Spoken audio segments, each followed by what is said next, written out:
I am so thrilled to have the privilege of introducing our next speaker, Tiffani Thiessen. Huge round of applause for her. Yeah. So you probably know that Tiffani got her start on TV playing Kelly Kapowski on Saved by the Bell, and as Valerie on Beverly Hills 90210, the original Beverly Hills 90210. And those are two characters that define the 90s, at least for me, probably for some of you. But today we're going to be talking about her journey from TV actress to mom to businesswoman, and how she's using her platform to share her creative spirit and have a positive influence on the world. How are you guys? Good morning. Where's Harper? My daughter's here with me. She's right there in front. I'm going to embarrass her. Perfect seat. Best seat in the house. I know, right? You got a good one. So, as I mentioned, welcome. Thank you. Again. We're so excited that you're here. Oh, me too, me too. New York's like my second home. I lived here for almost 6 years. I always joke that Harper was made here. And that was fun. That was fun. But yeah, we lived here, and so I have a special place for. So, as I already mentioned in my intro, a lot of people here know you from your iconic TV roles. But for the last few years, you've pursued a different path. Yeah. You hosted your own cooking show, Dinner at Tiffani's, for 3 seasons. You have your first cookbook, Pull Up a Chair, coming on October 2nd. And by the way, it is available for pre-order. So as soon as we're done here, so if you want to get on your phones right now, you're more than welcome to. I will wait. Right. It only takes 2 minutes. Hustle, hustle, hustle. So has food and entertaining always been a passion of yours? Is it something that you developed later in life? How did that? No, I mean, food and entertaining has always been a passion of mine since I was little. Definitely food. I was that young girl who always would see my mother and my grandmother and my aunts all in the kitchen having fun and cooking and, you know, providing great meals for family and friends. And I was always the young one peering around the corner like, oh, I want to be in there. That looks like fun. So as I got older, you know, I started becoming part of the group. And I just fell in love with what food and sitting down and really kind of breaking bread with somebody, what that means. It's one connection that I think is very easy for us all to just sit and have a meal and connect. And I think in this day and age when we're on our phones a lot and we're working 24/7, where it's not just 9 to 5 anymore, that sitting down for that meal means even more to me. And that's really kind of what the book is about. It's just how my love of food and how I love connecting with people through that, with a little wine on the side. Always. Always. But just how, and now that I'm a mom, and how I love cooking with my daughter in the kitchen, and how we love having fun with that. And it's been a huge extension for me. I was actually living in New York City, doing a show called White Collar, and thanks. That was such a fun show, yes. And I had this idea for a cooking show, not thinking anything, you know, it's like people close to me knew that I loved food and I loved, you know, to throw a party and entertaining and all that, but no one knew that I, you know, in the sense of fan base really, that I had such a love for it. And so I had this idea. And I called my manager and I was like, how possible would it be for you to try to get a meeting for me at Food Network? Because it's right here in New York City. And he's like, I can try. And lo and behold, I was able to get a meeting. They probably were just curious what the heck I wanted to talk about. Right. And I went in there by myself and I pitched them this concept of Dinner at Tiffani's. And having people literally over by myself. And cooking and maybe some celebrity friends would come. Yeah, well, it came from truly, like, a lot of my friends would joke and be like, oh, yeah, let's go have dinner at Tiffani's, because none of my friends knew how to cook. So it was always my house. You know, for a long, long time, it was always everybody coming to my house for a good meal. We would always do Friendsgiving as well, so I would have a regular Thanksgiving and then a Friendsgiving, you know, for all the people that were, you know, from other parts of the country or world and didn't have family. So they would joke and they would say, let's go have dinner at Tiffani's. And I always thought, like, that's a really good title. I need to think about that. Like, there's got to be an idea there. And so when I was living in New York, I had that idea. And I went in and I pitched it, and about a year and a half later, the show premiered and went on for a couple seasons, yeah. So how did you go about establishing yourself in the lifestyle space beyond the show and building a brand and developing an aesthetic? Well, it's funny. It's truly nothing that I thought I was doing. It really came upon purely because of a love, which I do believe is something to be said about that, because also I think this day and age, people can see things through social and just brands in general if it's not organic. And my love of food is purely organic. It's been in my life my whole life. So it wasn't anything that I was needing to try because it was a love that I had. Yes, I had to prove it to people, I guess, in another way, but to me, it came from the heart. So, and I feel like anything that I try to do, my husband and I actually have a children's book that's coming out early next year. My husband's an artist, and he illustrated the whole thing. And again, it's like another almost artistic way of kind of showing something that we love, and we have 2 young children. Children's books were, very big and still is very big with our youngest. So we had this idea and we went for it. No set plan, didn't think about it, but it just came from the heart, truly. It's really about listening to yourself. My grandmother used to tell me all the time, women's intuition is not a joke. It's true, it's real. And it is, I so believe that. I try to teach my daughter that all the time. It's a great lesson. Yeah. Now you'll remember. And what about the aesthetic side? What about sort of cultivating a look for everything that you post and deciding what is the saturation and the coloring and the staging of things which is so big right now.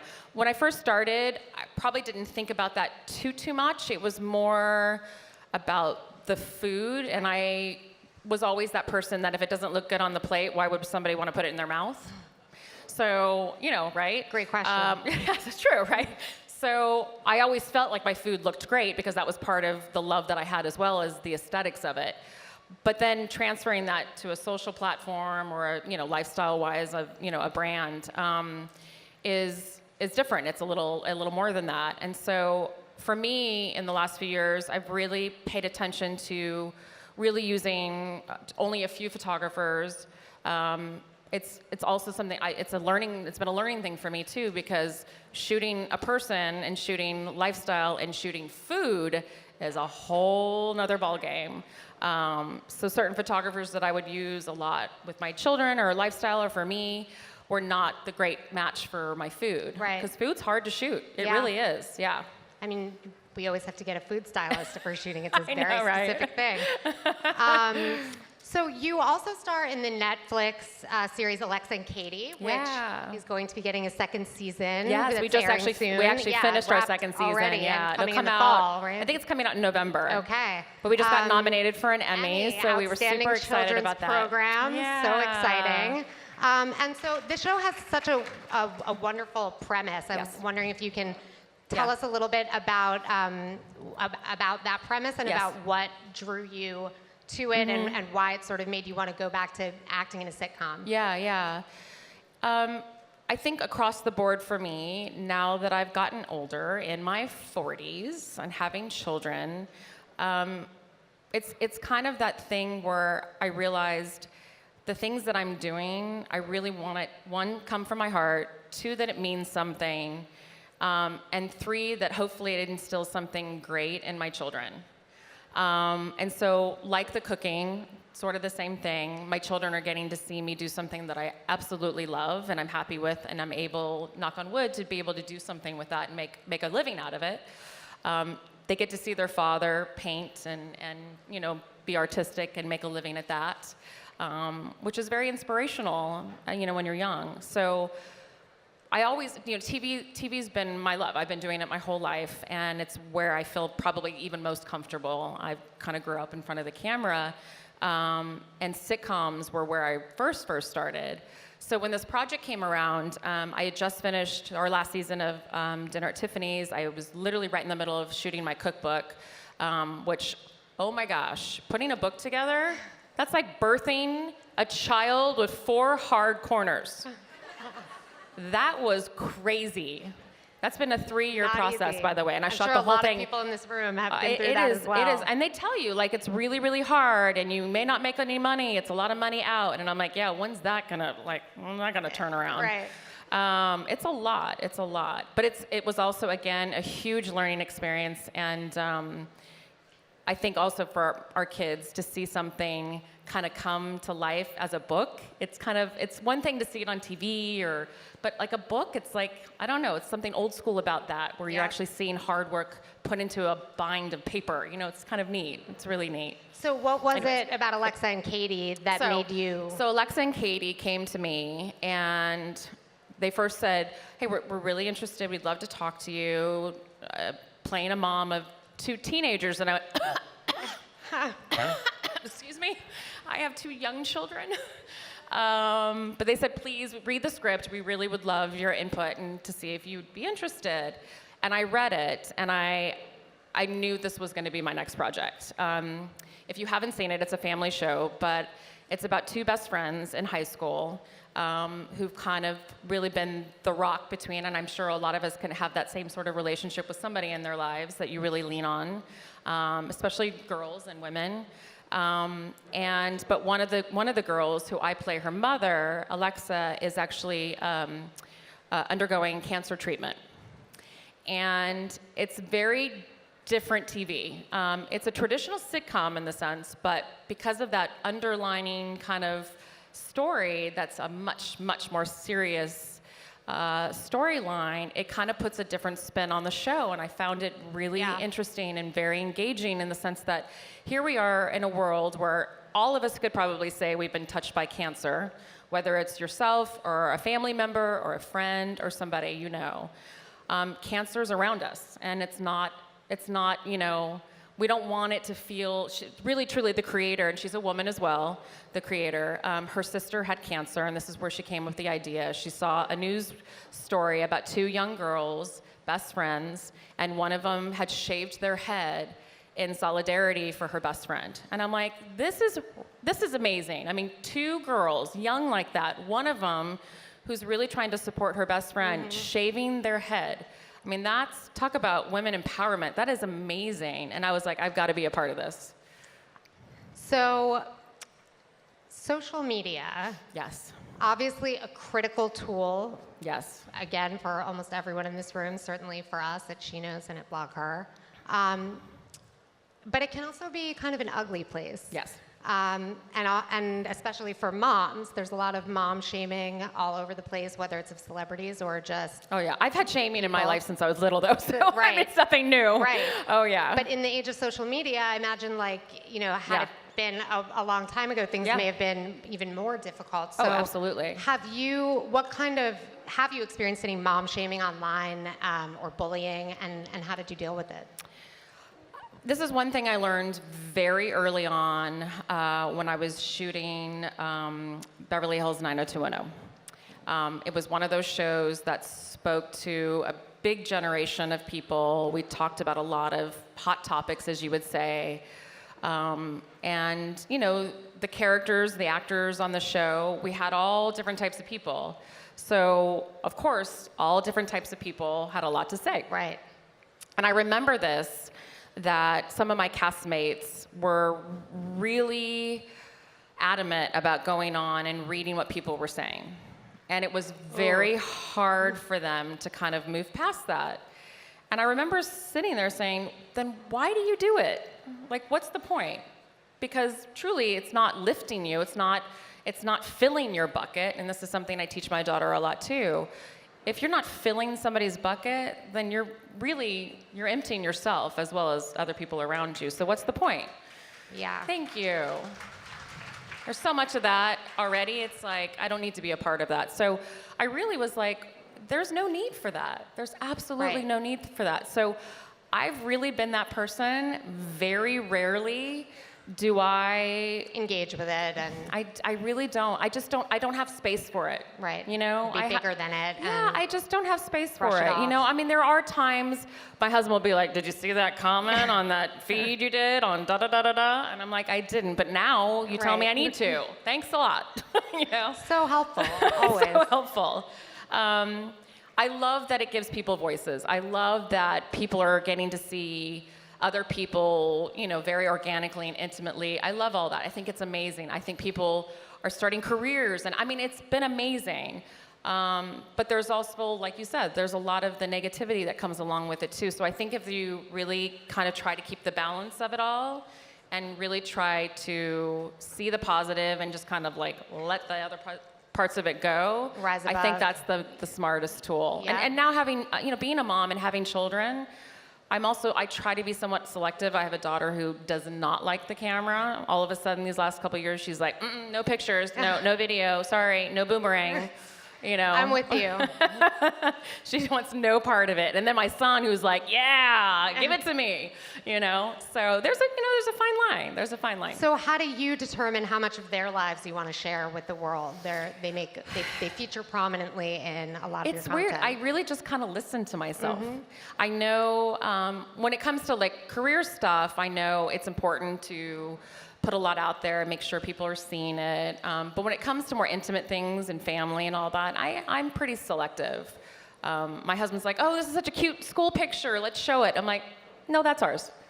Like, it's weird. I don't know if I have a rhyme or reason of what it is, but there's certain things that I'm okay not showing. Right. Yeah. As everybody should be. Yeah. To keep a piece of privacy. Yeah. Yeah. So all of you heard Sam earlier talking about the good web and how that's one of the themes of this conference. And at She Knows, we are sort of guided by the belief that as women, it is our responsibility to uplift and support and rally around other women. And our websites and our communities and absolutely this conference especially are all devoted to I got that. here and the love that was backstage Just was love so everywhere. sweet. A room of love. Was so sweet. I'm very glad to hear that. It was so cute. Whitney and Brooklyn, they're like, let's take pictures. Oh my God, I love you. And I'm like, I love you. So we believe in promoting the voices and the people who are using their platforms for good in some way. And I'm wondering, what advice would you give to women content creators about staying positive in an online space that is not always positive? Right. Well, I think it kind of goes back to what I touched on a little bit, where it's that philosophy of, my mother used to teach me all the time, it takes a lot more energy to frown than it does to smile. So it's kind of that same concept of it takes a lot more energy to empty someone's bucket than it does to fill it. Truly, and it's that simple. It's really that simple. I want to see people create. I want to be inspired too. So of course, I want you all to succeed. I want you to come up with the next cool thing that I can't wait to see. Like, that's the thing about where we are now, is that seeing people that you wouldn't normally see becoming something or creating something. That's what's beautiful. There's no need for tearing down. Look, there's very well said. Anyway, I'll try. So for those of us who grew up watching Saved by the Bell, again, in case I hadn't mentioned, that's definitely me. Kelly Kapowski was the quintessential 90s cool girl, right? She was gorgeous, wholesome, cheerleader, girlfriend of the coolest guy in school. Like, together, you guys ran Bayside, which is what I also wanted to do. So my question is, looking back, do you think that Kelly Kapowski would consider herself a feminist? I think she may have been without knowing it. I think truly out of all the characters that were definitely more of the feminist role would be Elizabeth Berkley, who played Jessie. But I think in her mind, it was different. She came from, they created the character of her of having a lot of brothers and sisters, which was all about sharing and having to, kind of be all about family, and didn't have a lot of money. So she made her mark by the little that she had, and there's something kind of empowering about that too. Absolutely. In a different way. Yeah. All right. Well, everybody make sure that you go and buy Tiffani's book, pre-order, pull up a chair. Thank you so much. Thank you so much. Thanks you guys for having me. Thank you, everyone. The energy in this room is so lovely and pretty. It's really sweet. BlogHer, It's so neat. always. I know. I love it. I love it. Thank you so much. Thank you.